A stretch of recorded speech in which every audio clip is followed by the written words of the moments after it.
In 600 meters, you will arrive at your destination. You have arrived.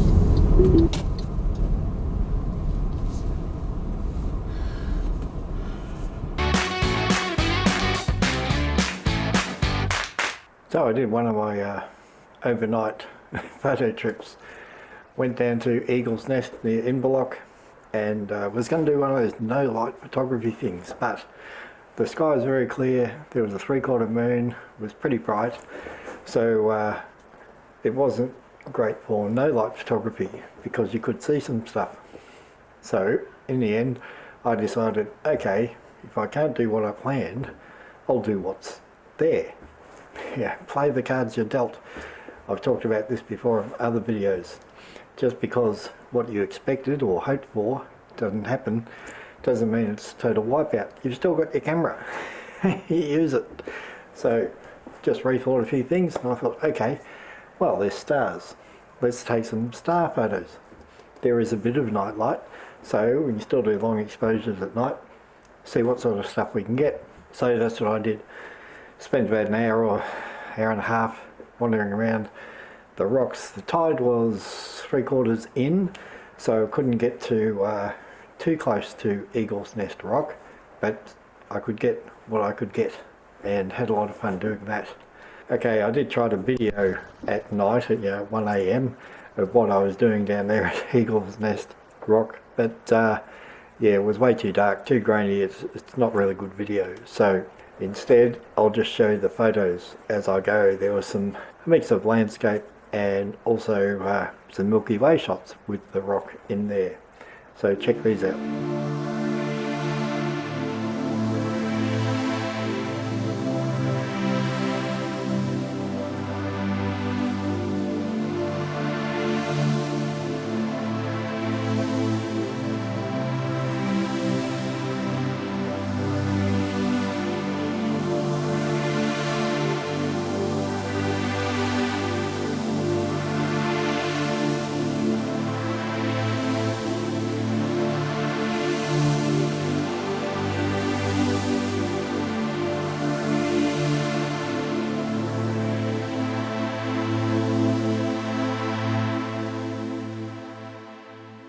Yeah, there wasn't a lot of sleep to be had from about 2:30 or so to 6:30. I tried laying in the car there, sleeping bag, but I hear all these weird thump, thump, thump all the time.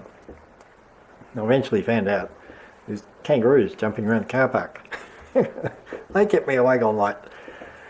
Australia, mate. But at 6:30 the alarm went. I got out. Had to start with a cup of coffee, of course.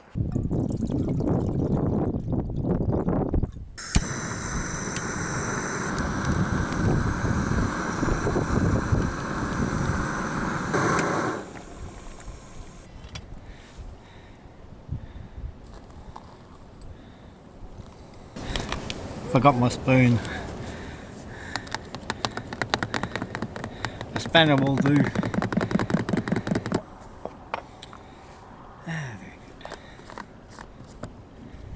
And then went back down to the beach with the camera tripod and had another look at Eagle's Nest Rock. This time with the tide out, I could actually get right up to the rock and walk all the way around it. So I was able to get different angles. I was trying to get the rock and the sunrise. That didn't happen either. Not everything you want actually works. Now it's getting near sunrise. If you look off into the distance, you can see some nice pink occurring already. And I wanted the rock in between me and the sunrise. So I've got to get around there and set up to photograph with the rock in the foreground and the sunrise happening behind it. So I'd better get a move on. So I've got to find a path down. Not through puddles, because there's still a lot of water lying around. It's a couple of hours till absolute low tide, but until then there's still some water. Here's the rock. I want to get over there. Got to watch all the rock holes. Ooh, there's another big one.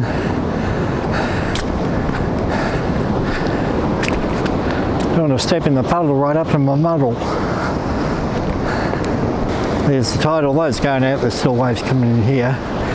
So, just got to,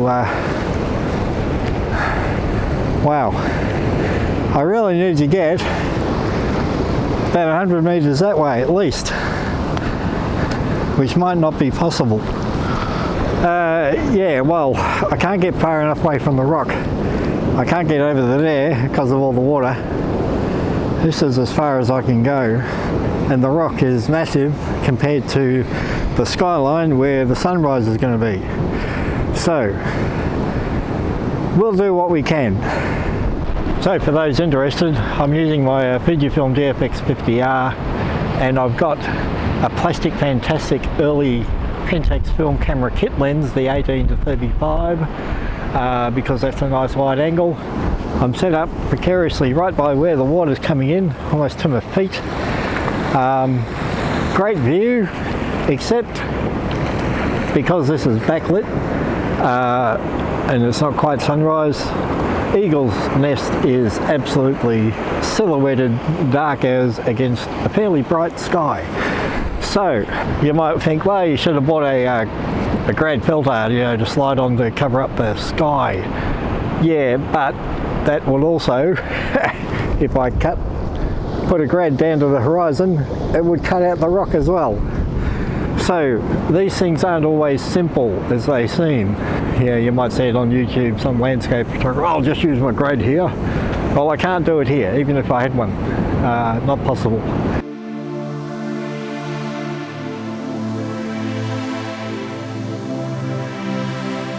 So I'm walking across to the east side of Eagle's Nest. Beautiful rock formations here. Great light and colour happening. So I might be able to utilise some of that. Don't worry about the sunrise itself, because the colour is slowly fading. It's not going to be spectacular. But this side of the rock is starting to light up. I've just got to find a nice foreground to go with it. So I found a good spot. The waves are crashing in right behind me here. But like I said, the tide's going out. So I'll just step back and show you where I am. Right on the edge of this little mini lake of seawater, aiming at Eagle's Nest. There's the headland there. Obviously it used to all join, but that was ages ago. Beautiful beach along here. Walk up to the car park up there. It's very easy to get to. There's another bay around there. I moved sideways a bit. Here I am. I'm taking an 8-minute shot at the moment. This reflection won't be perfectly clean because there's just micro jitters in the water with the breeze.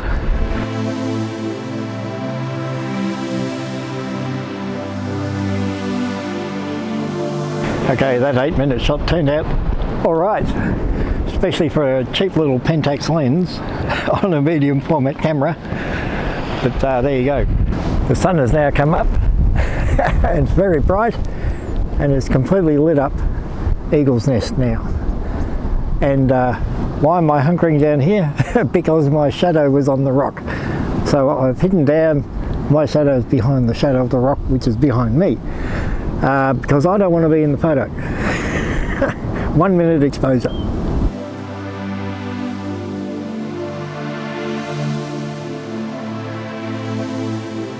So while I'm here, I'm doing a walk around trying to work the scene a bit. I thought I'd set up here and get Eagle's Nest and a bit of the headland and the rocks in the foreground here, the patterns in the rocks and so on.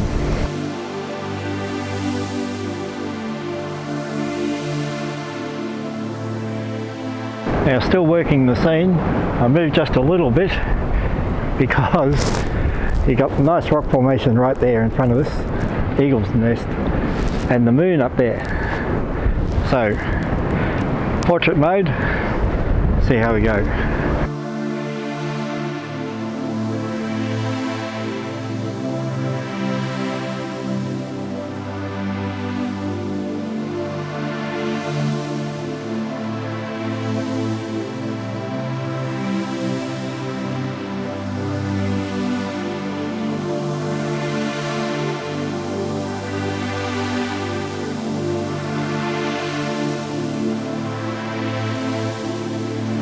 So there you go, eagle's nest out near Inverloch.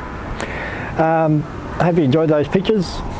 Don't forget, when you're on a photo shoot, get the right footgear,